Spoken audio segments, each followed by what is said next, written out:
Welcome to the Real Board Loft. I'm Trip Forman. Today we have Masen Barley with us. Masen, welcome. Thanks.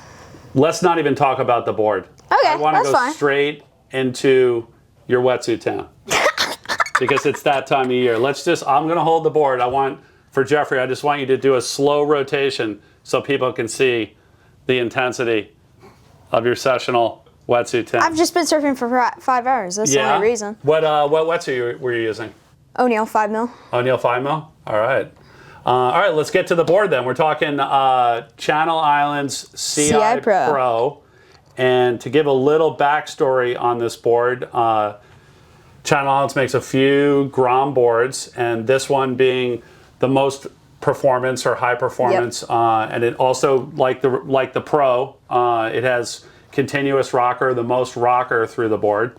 Prior to you getting this, I had some interaction with CI. I was actually out in Santa Barbara talking with the guys there like Britt Merrick and Devin Howard, and they had some interesting theories like on why this board was doing so well, mainly being that all the Grom boards they felt were like too flat and too thick on the rail, which was making it hard for the Groms to control the speed and also to turn. And they were like, the last thing that any Grom needs is more speed. Like if you look at all the Groms, as adults, that's actually where we're looking at you guys like the most envious, is because you guys are always just ripping around all over the place. Speed's never a problem. And what they said is what we need to focus on, and this was Britt specifically, is we need to focus on controlling the speed with the Groms and also like making it easier for them to turn more aggressively. So I thought that was a good lead in to you getting this board, and then also seeing your first session on it. Like your dad sent me some clips and I was like, well, there it is. So let's go into this board, like what you've been using it for and what your impressions are of it. I've used it for pretty much everything. Anything from this big to this big that just has some steepness to it. I've gotten a couple sick barrels on this board and won a couple contests on it as well. It works great in really anything as long as there's a little steepness to it. If it's even just kind of mushy, it doesn't ride as nearly as well. Right. So you want like some shape and some punch to it, not necessarily size-wise. Not a lot, but right. But something. I mean, even if it's just this big, if it's mushy, you don't want to ride this. But if it's like a little, like enough bowl, it's really fun.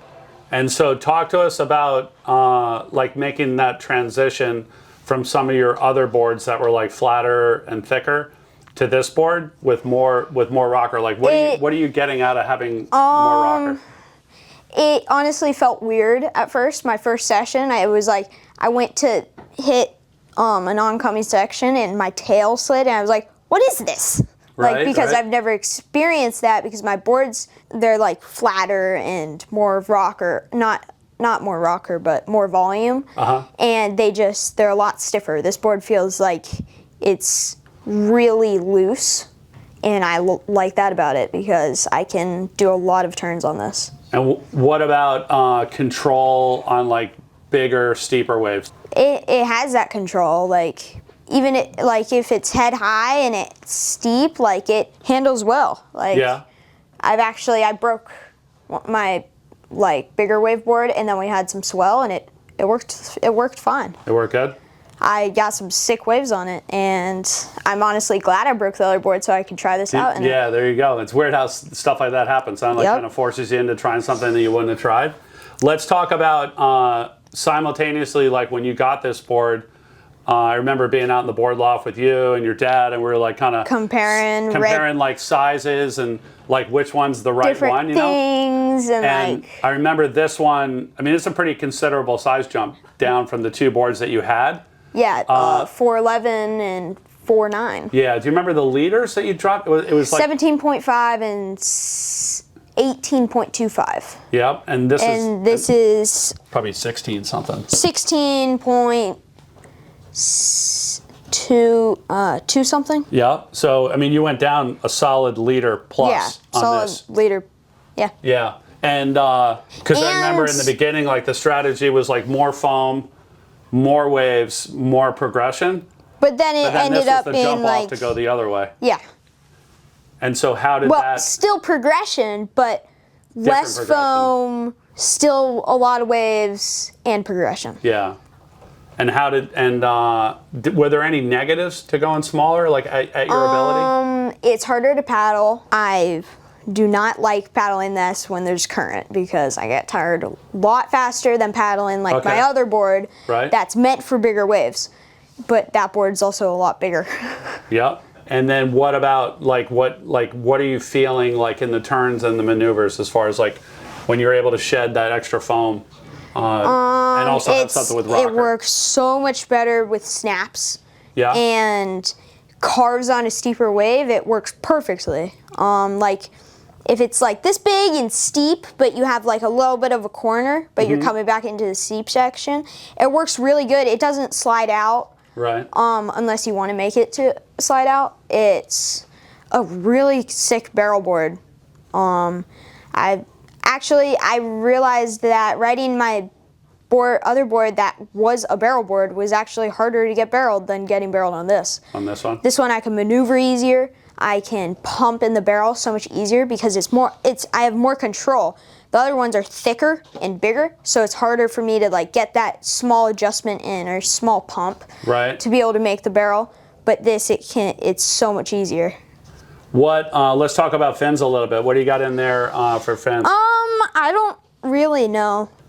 Chloe Andino Grom. Yeah. FCS. Now this board we took off the rack. Normally you're a futures guy, right? Normally. I'm always a futures guy. And so this one we grabbed off the rack, so it was already FCS. There's nothing we can do about that. Yep. But we put in the Chloe Andino Grom. It was good to have because my dad had just gotten the CI Pro, and he had ridden it, and he had found it's good with rakes. Yep. So, like, if I had gotten anything else, it might have not ridden as good. But because he had gotten the CI Pro, he already knew that you need rakes in it.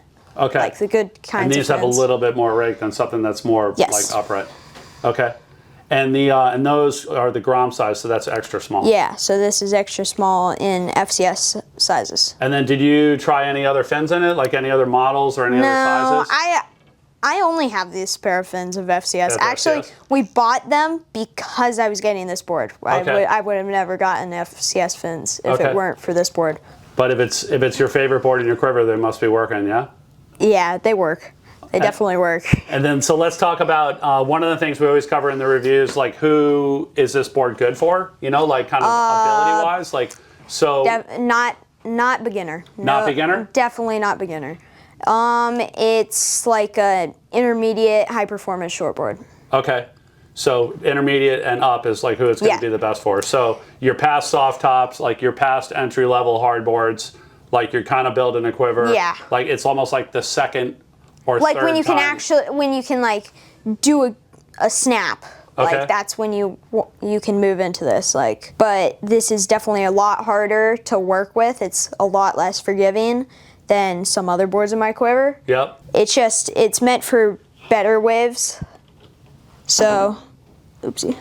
It has a lot of rocker, which is harder to work with than other boards with less rocker. If you're like a beginner, like so beginners want more built-in speed. Yeah. And this is more like it's relying on the when you're a beginner, you want a thicker board so you can have fun. You can get out into the lineup and you can catch waves. But like once you're intermediate, like you can step up to a better board. You can step up to be able to. So you're at a level where you can get more rocker, still get speed, still have fun, and still enjoy and work on turning harder. And work on turning harder. Okay, awesome, Mason. Well, thank you so much for joining us and sharing all the good info on the CI Pro. If any of you out there have any questions about the Channel Islands CI Pro or any of the boards that Channel Islands makes, or you would like to order one, either stock or custom, you can always reach us at the shop, 252-987-6000, or look us up online, realwatersports.com/surfing. Thanks for tuning in.